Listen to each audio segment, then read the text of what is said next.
Hutang manusia di dunia menghambat untuknya ke surga. Kalau belum sempat terbayar, tentu ini akan dihisab di timbangan. Hutang-hutangnya akan dibayar nanti dengan pahalanya. Ya. Jadi seperti itu, Allahu a'lam. Masalah dia dihambat masuk surga, tentu saja dilihat nanti.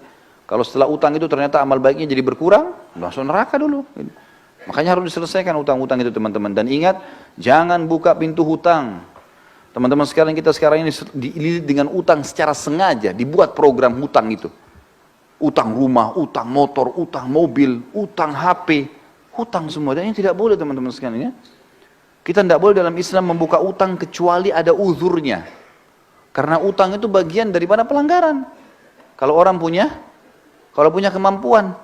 Ada orang subhanallah mampu, kaya raya, tapi semua dicicil sama dia. Kenapa harus cicil ini teman-teman sekalian?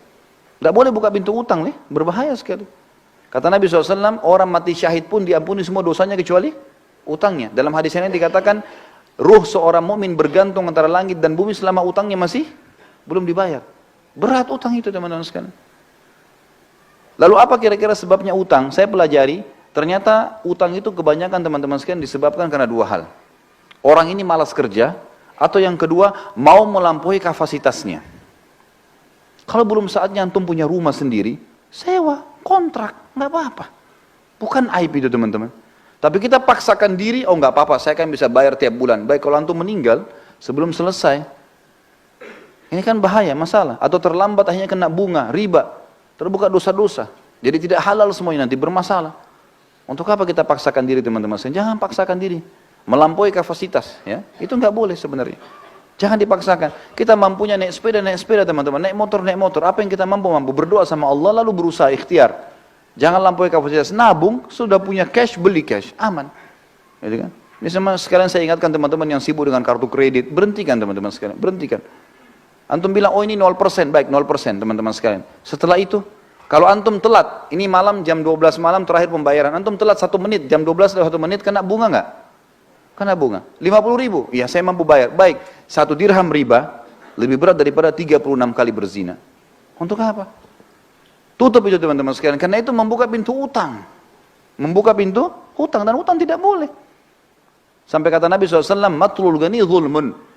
Imam Madzhabi masukkan dalam dosa besar. Orang yang menunda pembayaran utang dan dia mampu, kezaliman, dosa besar. Untuk apa buka ini teman-teman sekalian? Sabar, cari uang cash beli, gitu kan? Ini penting. Kita cuma boleh buka pintu utang kalau darurat sekali. Emang darurat sekali. Ulama berikan contoh-contoh. Seperti misalnya tidak bisa makan kecuali harus utang. Gitu kan? Atau misalnya dia mau berbuat satu ibadah amal soleh, dia tahu dia bisa bayar lalu dia utang. Seperti orang mau akikah anaknya, atau orang mau idul adha, mau kurban. Dia tahu akhir bulan dia akan terima gaji. Sekarang tanggal 12 atau tanggal 13 lebaran idul adha. Baik saya pinjam dulu uang teman saya tahu bisa bayar. Itu nggak ada masalah.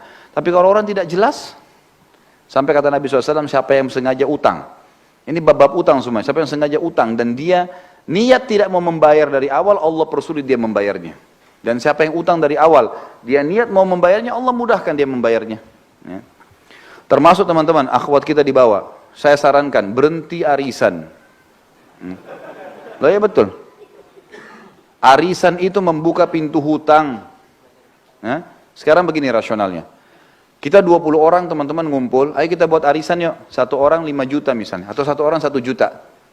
20 orang dapat 20 juta kan? Baik. Nama saya keluar pertama, bulan pertama, saya dapat 20 juta. Ini banyak orang gembira, oh 20 juta, dihabisin beli ini, beli itu. Apalagi akhwat kita, Masya Allah daftarnya sudah lengkap. Beli ini, beli itu, beli ini, beli itu. Sadar nggak dia? Kalau dia sedang punya utang 19 juta. Hah? Sedang punya utang nggak? Baik, kalau dia mati bulan depan, siapa yang bayar? Gak bisa. Ini membuka pintu utang loh. Mengkhayal beli barang, padahal uangnya orang dipakai. Utang ini. Dan orang yang paling terakhir dapat itu doror. Gak boleh dalam Islam itu doror. Dia selalu berharap supaya dapat tapi gak dapat. Namanya gak jatuh terakhir baru dapat dia. Jadi dia seperti membiayai orang lain semuanya dulu. Lah ya, ini gak boleh loh teman-teman sekalian. Ada orang tidak melihat hukum syarih itu bahaya. Kalau menurut saya Allah tinggalkan. Pernah istri saya ikut, saya nasihatin dia, hati-hati loh, berhenti, ini nggak boleh. Waktu dia sampaikan saya bilang ini nggak boleh. Ini bahaya membuka pintu utang. Sekarang kalau kau meninggal dalam 2-3 bulan setelah itu, siapa yang bayar? Nah, pasti saya ahli warisnya kan? Ya kalau saya punya duit, kalau enggak, loh ya kalau kita pas suaminya punya uang misalnya, kalau nggak punya uang gimana? Kan jadi utang yang bergantung kan? Gak bisa. Atau ada orang lari, zalim, dia pergi. Kan jadi masalah. Baik, kalau mau kumpul, kumpul pengajian. Tidak usah ada arisan. Iya enggak? Benar enggak ini? Hah? Tangkap enggak secara rasional ya? Jadi pelarangannya itu karena membuka pintu utang. Orang yang terima pertama itu utang 19 juta loh tadi. Uangnya orang kita pakai, gimana caranya kita bisa bawa duit orang baru kita pakai belanja kebutuhan kita. Coba pikirkan teman-teman. Ini kenapa? Karena mau melampaui kapasitasnya. Udahlah, dunia sebentar. Kata Nabi SAW, perumpamaan saya sama dunia seperti musafir yang sedang mampir di bawah pohon. Hilangkan penatnya, pergi habis itu.